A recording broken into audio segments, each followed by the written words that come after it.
గమనించండి ప్రియులారా, పరిసయ్యుడు చేసినటువంటి అతిపెద్ద తప్పు ఏంటంటే ఇతరులని దూషించటం, ఇతరులని తక్కువ చేసి మాట్లాడటం, ఇతరులని చెడు పదజాలముతో ఇతరులతో పోల్చి చెప్పటం, ఇతరుల కంటే నేను గొప్పవాడినని అతను సెల్ఫ్ రైచియస్, తనను తాను గొప్పవానిగా, తనను తాను పవిత్రునిగా, పరిశుద్ధునిగా బోధించుకోవటం.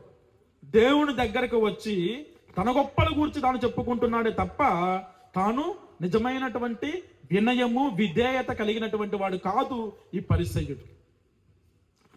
వారానికి 2 రోజులు ఉపవాసం ఉన్నప్పటికీ, ప్రతిరోజు 5 రోజులు ప్రార్థన చేస్తున్నప్పటికీ, తనకున్నటువంటి దానిలో 10వ భాగం ఇస్తున్నప్పటికీ, తాను పలుకుతున్నటువంటి పలుకులు ఉన్నాయే నాలుక, నేను ఇతరుల వలె వ్యభిచారిని కాను, లోబిని కాను, ఇతరుల వలె నేను అన్యాయం చేసేవాడిని కాను, మరి ముఖ్యంగా ఈ సుంకర్ లాంటి వాడిని కాదు అని వేలెత్తి చూపిస్తూ ఉన్నాడు.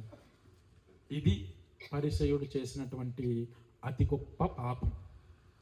Praise the Lord, praise the Lord, praise the lord.